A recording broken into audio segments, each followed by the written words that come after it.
What's up, everyone? Welcome to the Acceptable Accuracy Podcast. This is Tyler. And I'm Philip. And today you are in for a treat today. And we actually have a guest with us, and our guest is returning guest Kyle. Can you go and say hi? Hello. So cool. So Phil, what are we going to be talking about today? We are going to be talking about the Zombie Invitational 3-gun match that is this time of year in October, if you're listening now, that takes place at Echo Valley Training Center out in West Virginia. This is an event that personally I have done twice. We've invited Kyle with us. How many times have you done the Zombie Invitational now, Kyle? This will be, 2019 was my first, so this will be my sixth. Holy cow, wow. I didn't realize you've done it that many times. Because you used to do them when you were living out in New York, right? Yeah. I first got exposed to it when I was working for a company called AX Tactical in central New York, and I did 3 times with them before I moved to Michigan, and I kept going. And then somehow managed to sucker a few of us along every year. And this year, I think it was the first year, it was just you and I and Kaylee. And then we added Brent and Daryl. And now we have Tyler and Jeff going with us this year as well. And Brent and Daryl. Yeah. Yeah. It's a party. Michigan's slowly taking over. We might have more people from, more people even more next year. So That's crazy. How many people usually attend this event, Kyle? It usually fluctuates around 200. Oh wow, okay. So it's a good sized competition then. Mm-hmm. So tell me about the Zombie Invitational. Why is it what makes it unique compared to other events, other shooting competitions? So I mean the obvious one is the zombie theme. Yeah. You have a couple of those. Especially this time of year. Getting into the holiday spirit of things. But the irony of it is the Department of Homeland Security actually does have a legitimate zombie outbreak defense Does plan. it really? If you go to the Zombie Invitational's website, you can they link you to that white page that you can read about basically what the government does. And it's funny to joke about, but it is it does have a lot of things that cross pollinate into the natural disaster, civil unrest preparation stuff. But it's very tongue in cheek. It's designed to be a fun event, and if you're the kind of person that's like zombies are lame and it's lame that you're out playing, you're probably not going to enjoy yourself at this match. That's awesome. And I think that's one reason I like this match, because while it is a competition, and any competition people like to take serious, it feels like a party when you're there. And I think probably some of that is a result of the fact that it is themed around zombies instead of being like Tactical Shooter 2024. Get your gear on and let's go. But no, it's a lot more chill, I think, than your traditional like really focused, tactical shooter match, right? Yeah, for sure. It's you have the original design of this, why you get the name Zombie Invitational. It was an invite only match, specifically for law enforcement and military, active and Oh wow. and veteran. And as the years went on, and word of mouth spread, it became a lot more popular. They started opening it up to, okay, you can be invited, but you have to be competent. And then eventually got to the point where it's like, okay, you're welcome to come if you are someone who's experienced in competitive shooting through USPSA, IDPA, 3-gun, what have you. So I guess what kind of makes it, because not every sport, like, okay, so South Kent Sportsman's Club, they have a requirement for a 1-on-1 class before you can shoot USPSA, IDPA, Steel Challenge, or 3-gun. What makes this match require skill sets that you like in advance of that. This definitely should not be somebody's first match, right? I Yeah, think if it absolutely. was, it would be very difficult for them. Yeah, you'd definitely be setting yourself up for failure coming to this match without having any prior competitive experience. Um, it's one of the unique aspects of this match is it's kind of what's considered scout style. If you do the 2-gun matches circuits, watch them from Forgotten Weapons and Finish Brutality and the matches like that, is you're carrying all your gear for the day through the majority of the stages. So all your ammunition, spare magazines, extra batteries, extra gear, lens covers, rain gear, whatever, anything prepared for the day, you're carrying that with you. So there's no rolling carts, no jogging strollers converted to carry your guns. That's going with you the whole time. It is a 3-gun match, but the days are split up where Saturday is rifle pistol and then Sunday is shotgun pistol. So you're not carrying all 3 guns at the same time. It would be somewhat impractical to do that. But 125 rounds of shotgun shells gets pretty heavy in your backpack at the start of the day. And then when you get to the end of the day and you still have 75 rounds left or whatever left, half that left, your total, you're like, I did this on purpose just to give us more weight. Yes, yeah. You start to once you do a few more of these matches, you start to really kind of understand your capability and be able to get closer to that recommended round count. I think the first year I went, I carried a whole case of shotgun shells, so 250 rounds for a wow. 125 round day, and I had way many left over, and my shoulders were very hurt. And I guess how long is the competition, like each day? So it somewhat depends on the complexity of the stages that are designed and how Okay. many people show up to compete. But typically, it's 6 stages on Saturday with the rifle pistol, and then Okay. they drop a stage on Sunday to allow for the award ceremony. And some people are not leaving at 10 a.m. 10 p.m. to get home. For sure. So it usually starts around 8:30 in the morning, and we're usually wrapped up both days around 3-4 o'clock. Oh, okay. That's actually not that bad. Yeah, some days are longer. I have shot at Of night there course. before. Anyone that's got experience with shooting competitions, especially ones with a more unique mindset, it's a bit like herding cats. So Hmm. you do have those days where sometimes get a little bit longer, and they will usually make concessions where if a squad's not able to shoot one of the stages because of lack of light, they'll shoot it in the morning. That's another reason to drop the Hmm. stage to allow for more time. Gotcha. So for this competition, is this a team-based competition or is this an individual So competition? so it's all individual. Now it's a lighthearted competition, so coaching, calling shots, things like that are not disallowed like they are in the more strict shooting sports like IDPA, USPSA. Uh, Hmm. more than happy to foster an air of camaraderie and between your competitors, that people are willing to help each other, call shots, yell out miss targets, things like that. Okay. But it's all on you. So can't blame any teammates for messing up if you don't place where you want to. For And sure. one of the nice things about it too is I remember the first I've done this will be my third. So the first 2 years, a lot of the people that are more experienced in this were more than willing to go first. Like I think Kyle last year, I think you and Brian, probably the two of you probably went back and forth between who was going first on every stage. So it gives you, for those who are not as experienced, it kind of helps you say, oh, okay, I see how they did this, right? And it kind of like sets a par as well too, because you guys tend to complete it fairly quickly. And you're like, okay, I see what can be done, right?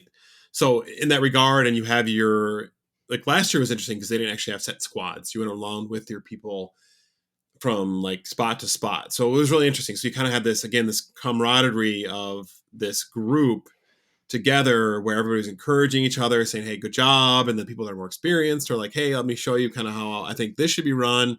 Feel free to copy my stage plan or not copy my stage plan, which really helped for somebody who was new 2 years ago to this. Yeah, as my favorite line is, let me show you guys what not to do. So you mentioned with the stages.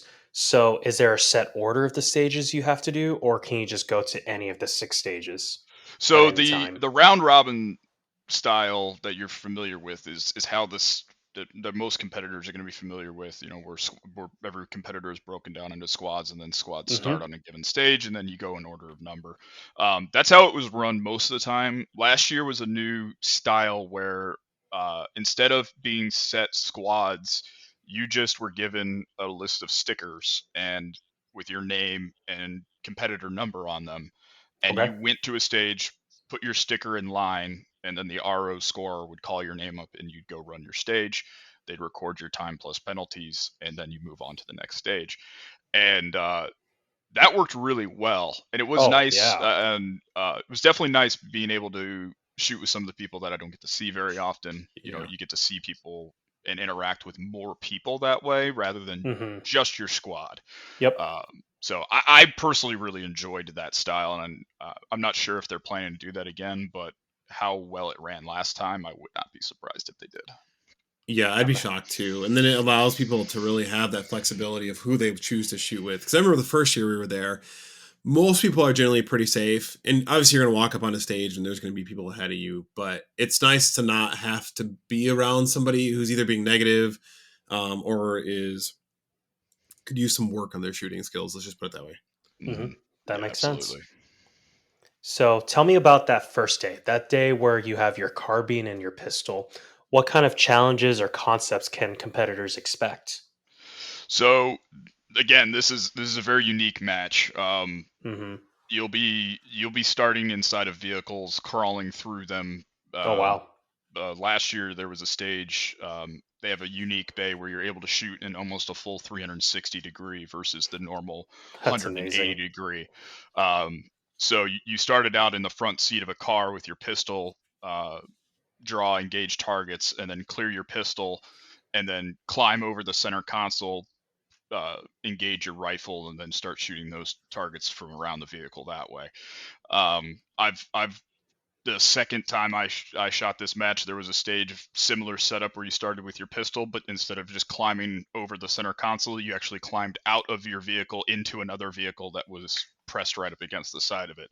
You know, simulate kind of a like a traffic collision Hmm. exfil with the vehicle kind of thing. So lots of unique shooting positions, and difficult target shots. Accuracy is an extremely emphasized part of this competition.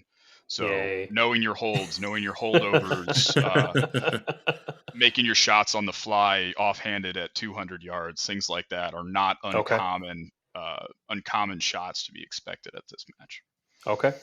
And to give people context, I've never done the Zombie Invitational, and I am doing it this competition this year coming up, literally this weekend. So for me, I'm actually taking this all in because I haven't really had the time to really ask. Phil's told me a lot about the competition, but I feel some of this stuff I'm like, I didn't know that. But or maybe Phil did tell me and I forgot. So alrighty then. Yeah, it's all good. It's interesting because obviously with how challenging some of these shots are, and I feel like yeah, last year's especially was very pistol heavy on Okay. both days because you can do a little bit more. I think with pistol, given like the distance they can put steel at, because obviously with rifle you can shoot steel at safely at only certain distances, right? So I feel like those people that have shot a lot of USPSA or even IDPA, I suppose, or probably even Steel Challenge, had a bit of an advantage. So I think a lot of us who had shoot a decent amount of USPSA did quite well last year as a result, just because some of those shots were pretty tough on pistol that a lot of people suffered from. Yeah, yeah, absolutely, and that's true for a lot of the multi-gun disciplines. Is if you're a really good pistol shooter, you're gonna place above people that are predominantly rifle heavy. Um, Hmm. especially at a match like this, where I mean, it's not uncommon to be shooting 4-inch coins at 25 yards. Oh wow. You ready for that, Tyler? Great. No. Yep. This is gonna be Smooth Tyler's trigger favorite match press. of the year. Yeah. Smooth Dude, trigger press, Tyler. yeah, I know. I just gotta remember it's like nice and easy. Just gotta prep that trigger. You'll probably hear me just say easy the whole time because if I don't do that, I get in my own head. Because Phil knows this. I Yeah. will. Sometimes I'll overthink it. Sometimes I actually have to go fast to be more accurate. It's so weird. No. Yeah, get in that So flow state. that's a good point. Just kind of get in the flow of it. Okay, so tell me about day two. What's the difference between? Of course, now we have shotgun. Yeah. So tell me about that So one. so Other than it sucks. shotgun day. Yeah. When you wake up in the morning, and again, a unique aspect of the event is the camaraderie, and you're encouraged to camp out at the range Hmm. during the event. So it is not uncommon to wake up to someone shouting expletives as they uncase their shotguns and get their stuff ready, because nobody likes shotguns. Anybody that says they like shotguns spends too much time on the clay fields. Um, That's about right. but yeah, it's this is really where you'll see your pistol shooters shine, because again, it's a camaraderie match. So if you can take it with your shotgun or your pistol, hey, shotgun's going to be easier to make that hit, but loading shotguns under the clock is not an easy task. So being able to transition to that pistol and make accurate hits quickly is going to set you up for success. But yeah, carry your bags are always heavier on day two. You're Hmm. probably a little bit more tired. The weather in West Virginia in mid October is a bit brisk as Yeah. well. It looks like we're supposed to have some pretty nice weather this year, but yeah, it's always a little bit chilly in the morning. So yeah, get that shotgun barking so you can lighten your pack a little bit. Hmm. Thanks for letting me borrow your shotgun, Phil. Yeah, no problem, man. I Yeah, it's yeah, gamer over here with I his know. Well, fancy it gun. yes. I nobody likes shotgun, so it's not unique in this situation, but really don't like shotgun. And there's a few things that make shotgun life a lot easier. Number one was putting a red dot on it. I did that the first year Hmm. I was there, and that was a good call because I just beat sights and I for some reason just don't get along.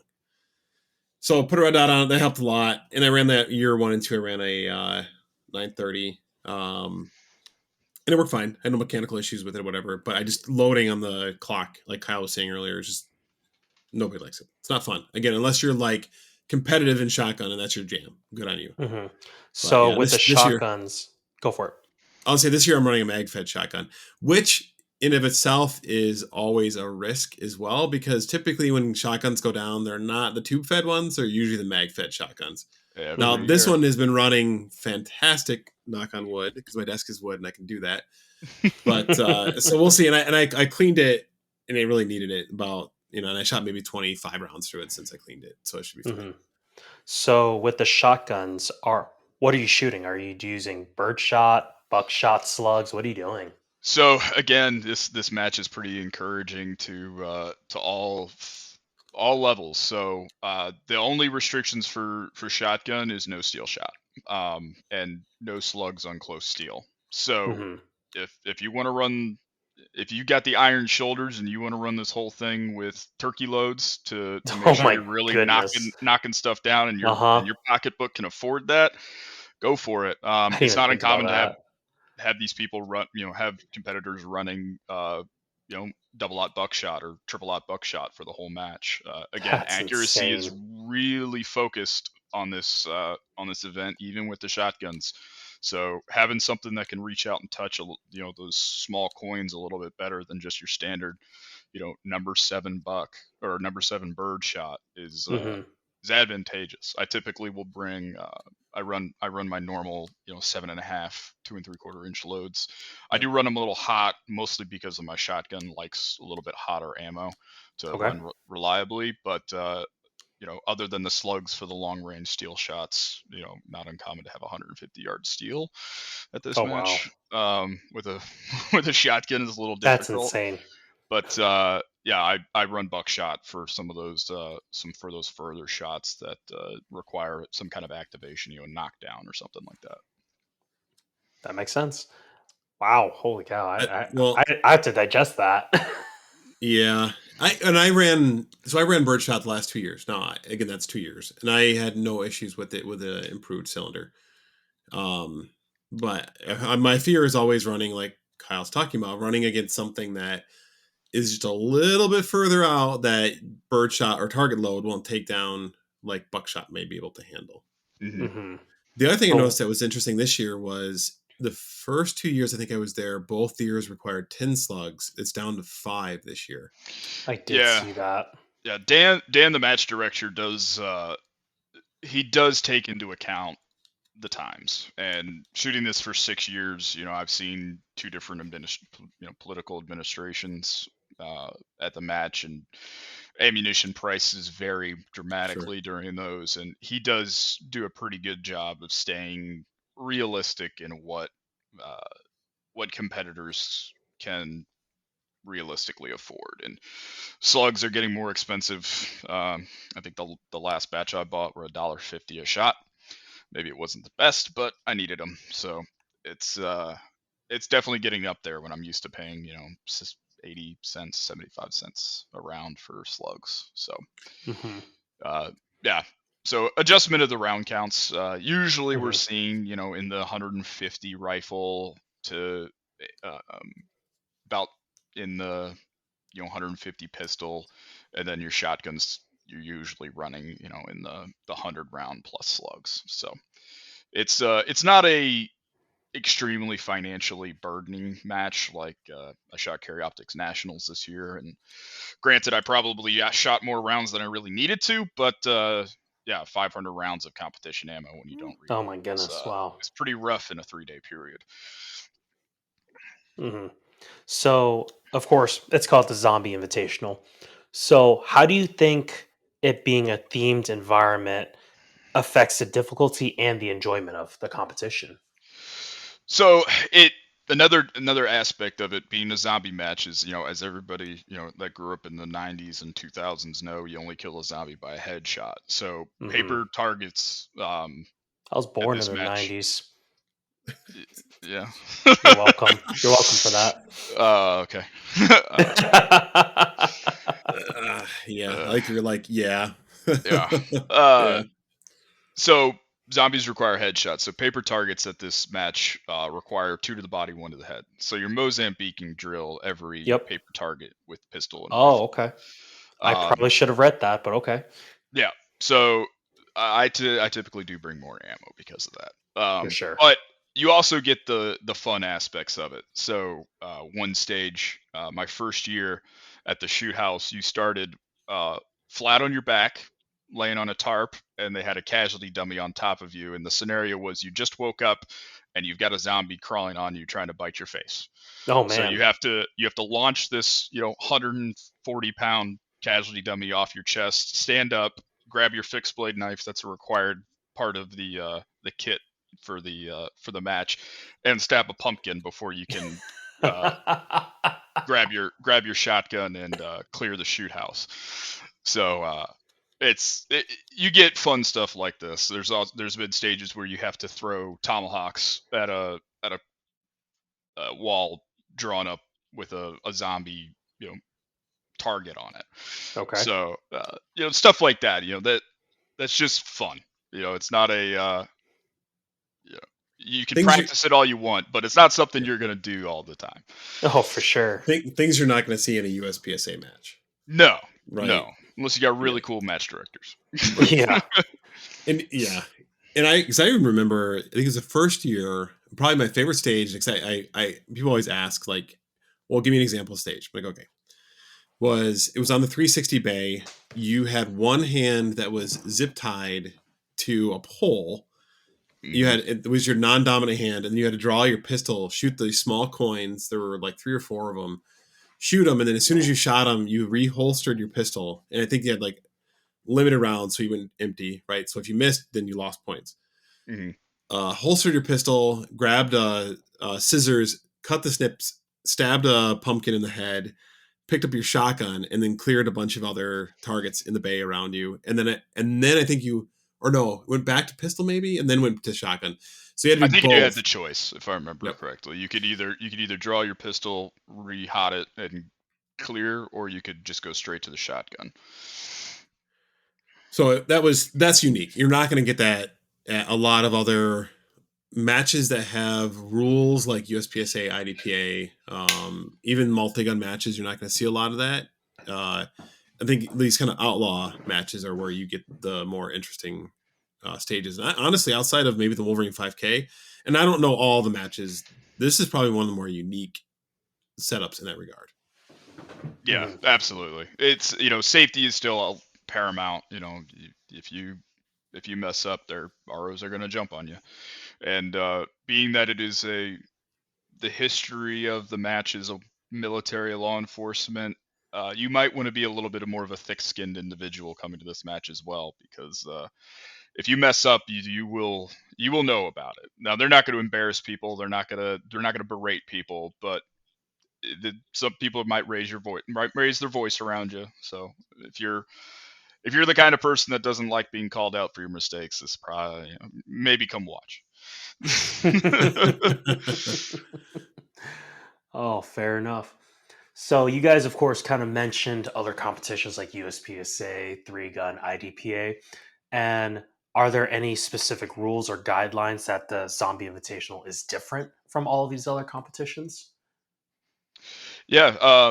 So a big one, a lot of the times you'll see in multi-gun and things like that, of barreling firearms and things Mm-hmm. like that. Hmm. At this match, you carry it with you. So there, Yep. depending on the stage design, there's sometimes you will be barreling or tabling firearms, but a lot of the times is you clear that pistol, holster it, clear the rifle, you carry it on a sling for the rest of the stage. So it's not like the other ones where once you're done using it, you can put it away. You can drop it in a barrel and forget about it until the next stage. You're trying to figure out how to run that 100-yard sprint with a zombie baby, Hmm.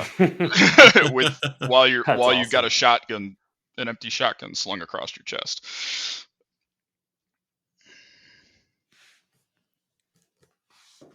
So, for someone like me who's never participated, what's the experience like from your perspective?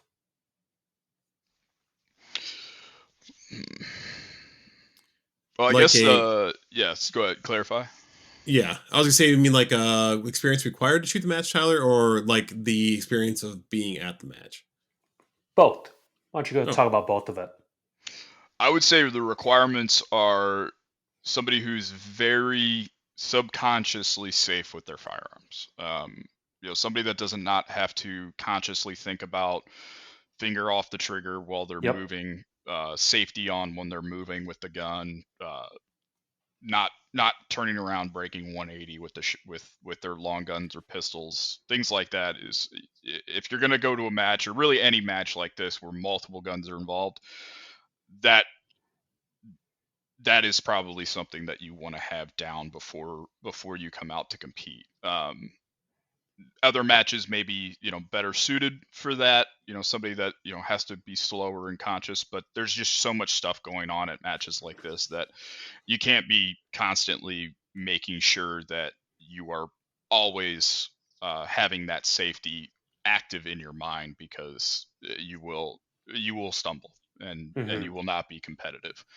um, that being said, you know safety is the number one priority. Everybody Yep. needs to leave with the same number of holes that they came with. So Yeah. it it's not an event where you can just be cowboy and flipping about it. But like I said, the hammer will come down on you. But yeah, you need to be subconsciously, you know when that sights come off target, that safety just comes on. Hmm. um, when that pistol goes to the low ready, finger goes up to the frame. Clear and easy things. um, Hmm. Also, you probably want to be pretty proficient in small targets. That whole overused phrase, the aim small miss small, that rings Hmm. true at this match. If you're somebody that's 100 yards, zero target, looks like a shotgun pattern with a AR, you probably want to get more reps in before you come to a match like this. Any match like this. For sure. Not saying that you wouldn't come out and have a whole lot of fun and people would love having you there, and we'd be glad that you'd be there, but you may not be competitive. So if you're just coming out to have fun, as long as you've got that safety aspect down, come out and have fun. I mean, there's guys that come out here just to, goof off may not be the right term, but there's a guy that regularly shoots the match with an M1 carbine and a old Remington Rand 1911.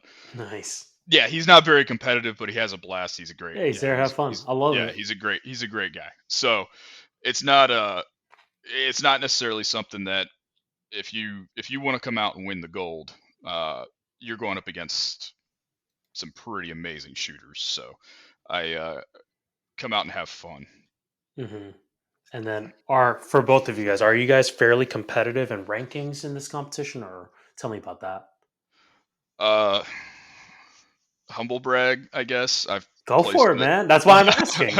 I've placed in the top 10 the last 4 years. Oh, nice. Dude, so good for you. And I was third overall last year. So oh wow. And second in my class. So I was happy with that. That's awesome. That was my best placement was last year, and I fully attribute that to the pistol skill being on point. For sure. You just want to show off for Brendan Darrell. Yes. Absolutely. Well, it's interesting because the first year I was there, I think I finished like middle of the pack, right? Which is very classic for me. But then the last year, and the scoring was kind of messed up, and I wasn't really able to figure out exactly what was going on, but it was both Darrell and I finished in like the later part of the 20s or early part of the 30s.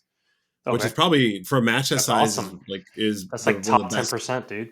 Top 15%. It was like one of the best finishes that both of us have probably ever done in a match. Again, to what Kyle was saying, based on just pistol shooting, and I'm not a phenomenal pistol shooter by any means, but because we do shoot better than me so much USPSA, it really helps because you can tell there's a lot of guys that shoot a lot, but they don't necessarily shoot just pistol. So a lot of the points that we were making, and a lot of like getting through a stage, it's all par time, right? So getting through a stage and being able to shoot small pistol targets fairly quickly so that you make it under par is really important. So you can get a chance to make or to not lose points, basically, right? So being practiced up in your pistols and you're being able to navigate through a stage with pistol a lot quicker allows you to take your maybe more time with rifle or shotgun shots or whatever, just to make sure you're also not losing points off of those either. So we'll see how this year goes. But I don't know. Last year there was just something clicked, and I don't know. It went really well. There you go. That's awesome. Is there? I know, Kyle, you already kind of gave quite a bit of great advice for someone who's kind of considering entering the Zombie Invitational for the first time. What about you, Phil? Do you have any advice for someone? I guess really for me. I've never done this. What advice do you have for me? So the biggest thing is making sure, other than slow down. Well, there is that. Slow trigger finger, fast feet. Right. Yeah. Fair. That's valid. That I can do that. Yeah. Unfortunately, I feel like this match is fairly linear. And Kyle, you can check me on that if I'm wrong. So I'm trying to think of like the stages, because usually you're kind of working from like point A to point B. These are the targets that you're shooting. So there's not a lot of memorization. Like maybe the shoe house, there's some dynamic, like make sure you're going down the right turns, that kind of stuff. Thank goodness. But for the most part, it's fairly linear. Yeah, it's if memory stages aren't your thing, this is not a bad match to shoot. Thank goodness. There can be some stuff, specifically their wood stage, which is almost completely wooded, hunting for targets. Yes. Yes. Not necessarily forgetting that they're there, but not even being able to see them because you didn't get a good sight picture during your walkthrough. And honestly, it depends on the year. I've had years where the stage is pretty linear, but you're running back and forth. You're not. The trouble is typically this matches. The trouble is not for getting a target, it's getting to it in time. Right. The par times can be pretty tight, and if you're not going 100% the whole time, there might be a likelihood that you don't get to engage a target, and that's a penalty. Yeah. And you gotta know when to move on too. Yes. Because let's say that you're going to war with rifle or shotgun target, slug, like long range slug target. If you're going to war, you may eventually hit the target, but you're gonna par out. You're gonna miss a bunch of other points that you could have picked up that would have been easier to get.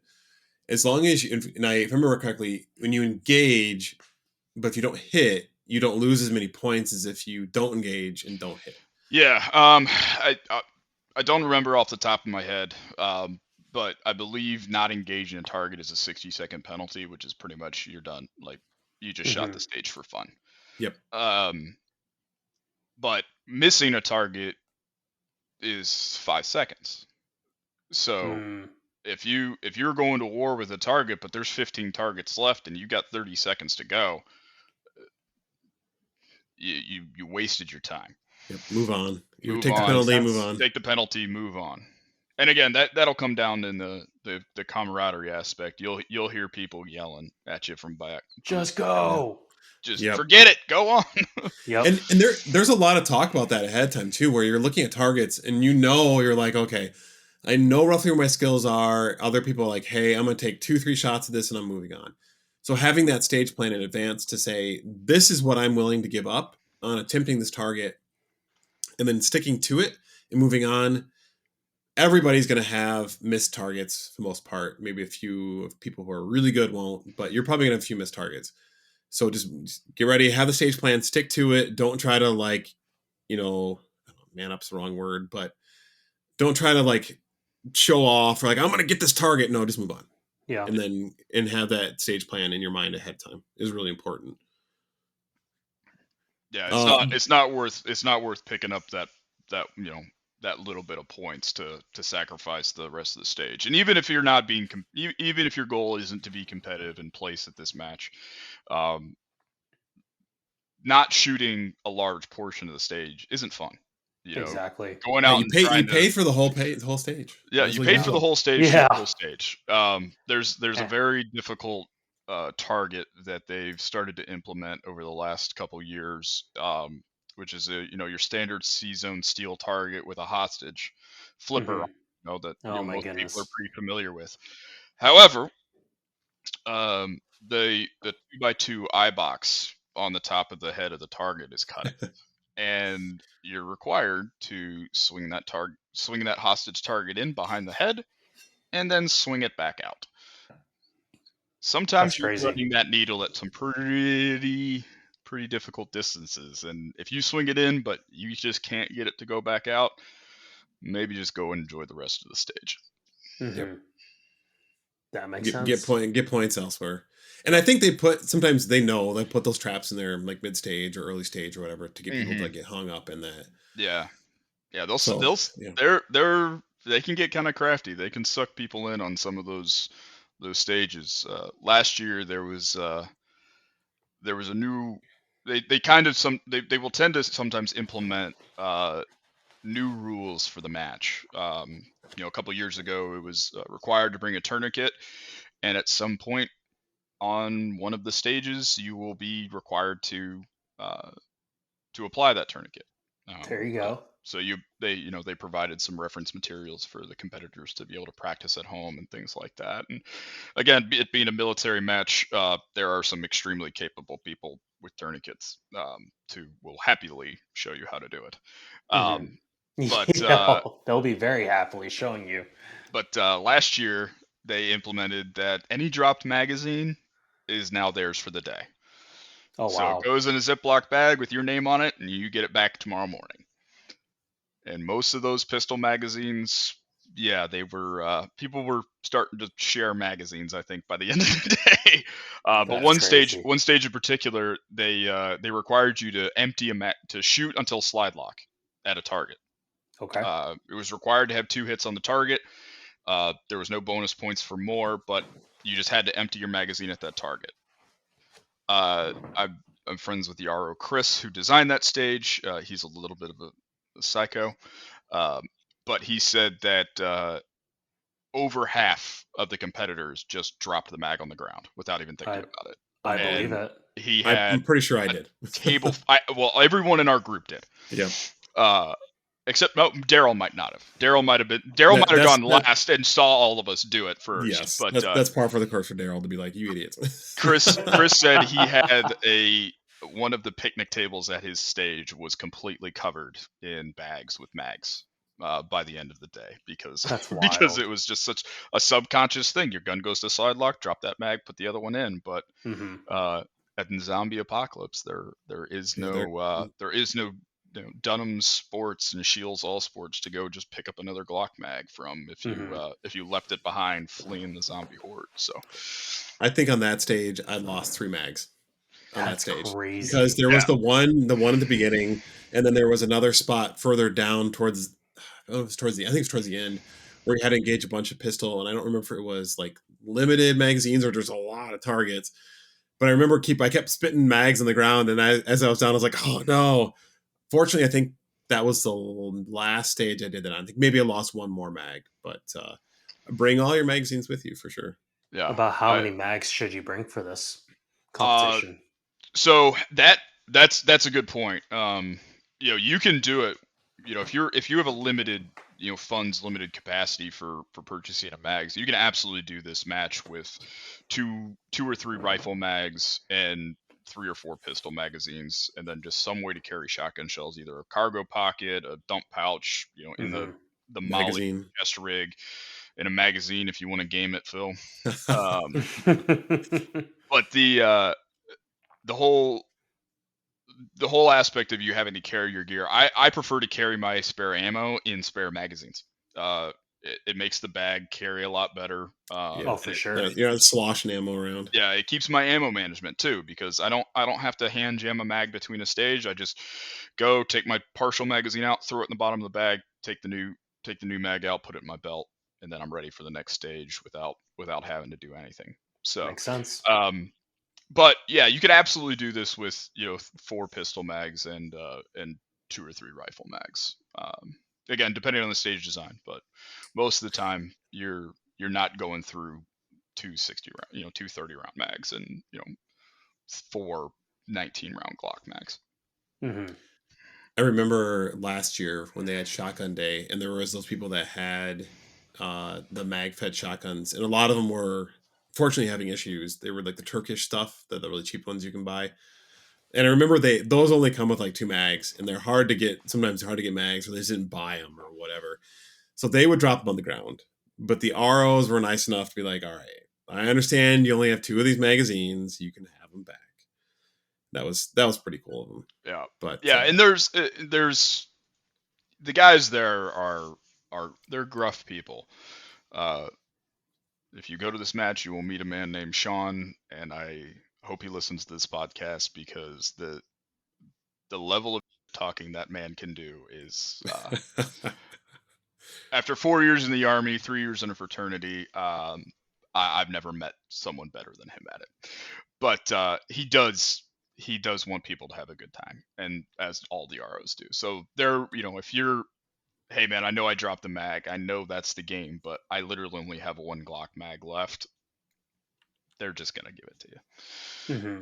Or you're gonna see your other competitors and shoot a Glock so you can share mags, Phil.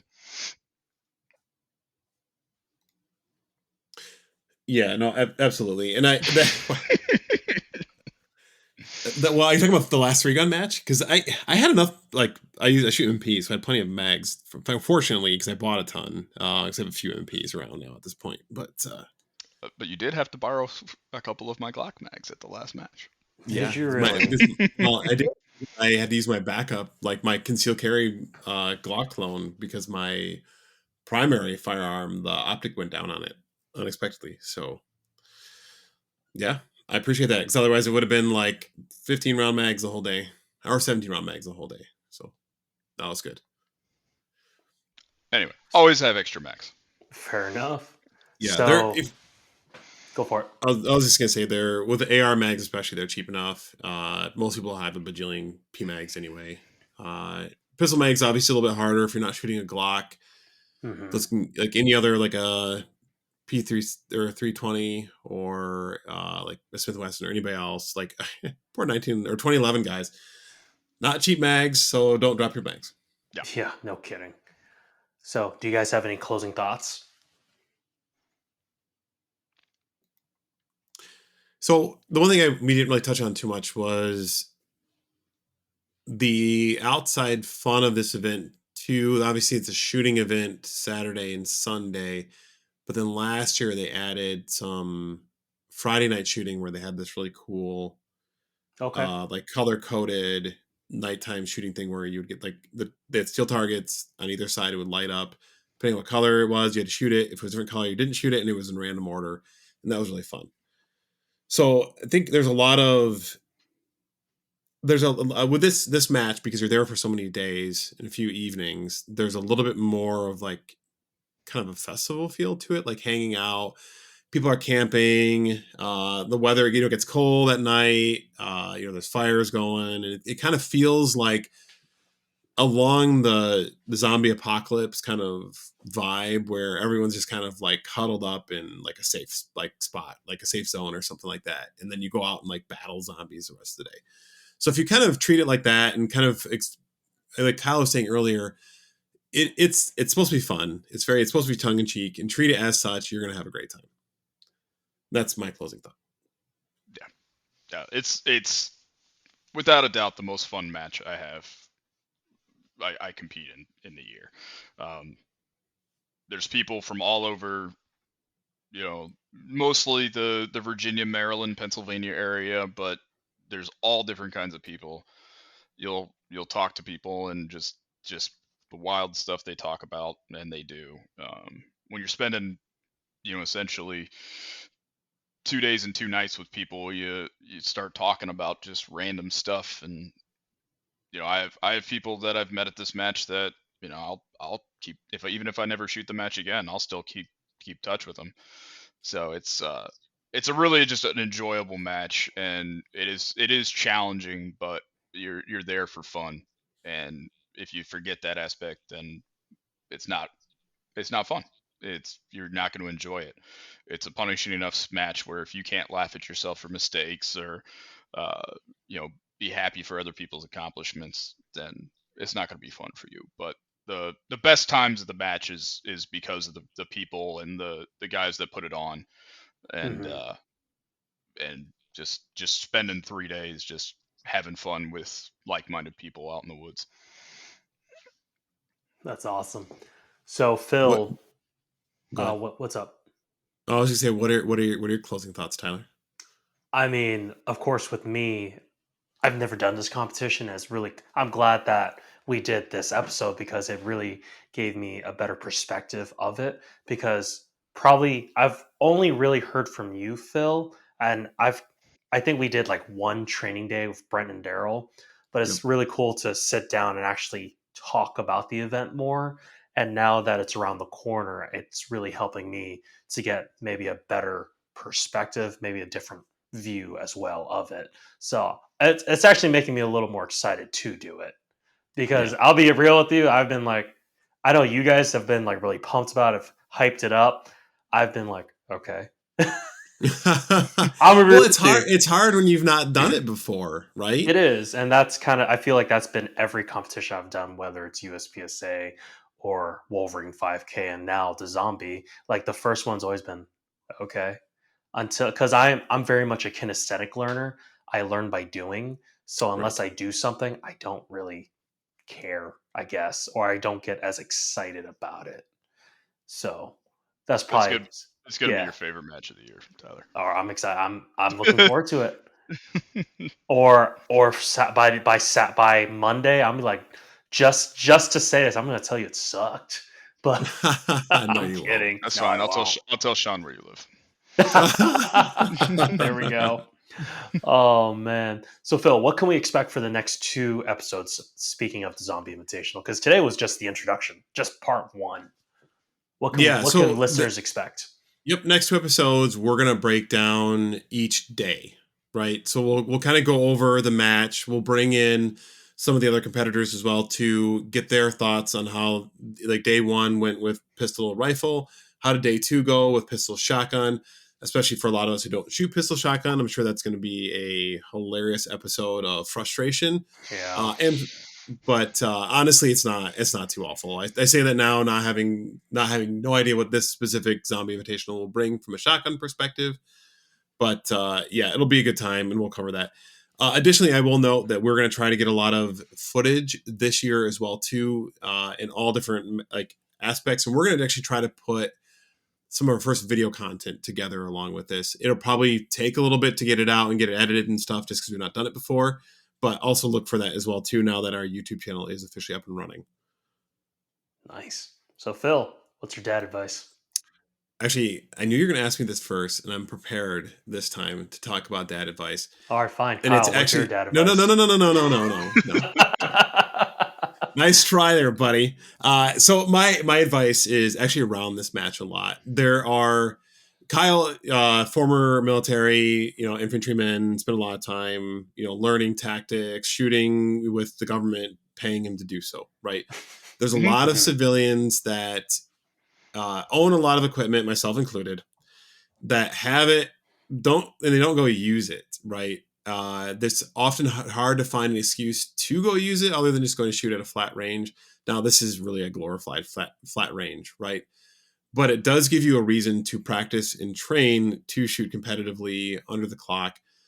Obviously, you're never going to simulate real life, but don't just buy stuff and not use it. If you're going to buy something because you have it, we have the Second Amendment. I think with the Second Amendment, people should be skilled with those firearms as well too. So this is a great opportunity to work on your skill set and then compare yourself to other individuals and where they're at in their firearms journey as well. That is my dad advice. Nice. That's awesome, dude. What about you, Kyle? What you got for us? Adversity breeds resiliency, so get comfortable being uncomfortable. The irony Tyler? is my dad advice was actually going to be something along those lines. Well, that's what you get for going last and making us going first. Hey, Tyler, what's your dad advice? I guess mine will definitely be piggybacking off of Kyle's, but it really is do things that you're uncomfortable with, do things that might even scare you to death, but it might be worth it in the end. Yeah, I agree 100%. If you don't do hard things, then we all become too soft. Exactly. And what happens when men are soft? We get fat in our middle age. That's true. And hard No, times. I know where you're going. I know where you're going. Podcast. What's up? This is a PG podcast. I can't answer that. Fair enough. Oh my goodness! Wow. Okay. Well, thank you so much, everyone, for listening to part one of our series on the Zombie Invitational. And make sure to comment, like, subscribe, reach out to us. Phil actually had someone reach out to us about the safety team episode or qualifying for a safety team last week, which is really cool. So we encourage you guys to reach out to us. You can email us at acceptableaccuracy@gmail.com. And that's all I've got. Phil, anything else? Yeah, I was going to say, reach out to us on Instagram as well, too. We will respond there if you have any questions. The YouTube channel is up and running again. Currently, it's just mostly a copy of our podcast, just because of the way that YouTube changed their podcast. But I also wanted to say welcome to all of those who are listening through the Firearms Radio Network. We are officially part of them now. We've got mostly onboarded through their main page, and then over the next few months, you'll see the podcast kind of switch officially over to all of their platforms. But yeah, other than that, I've got nothing else for us. And thanks for listening, and we'll see you for parts 2 and 3.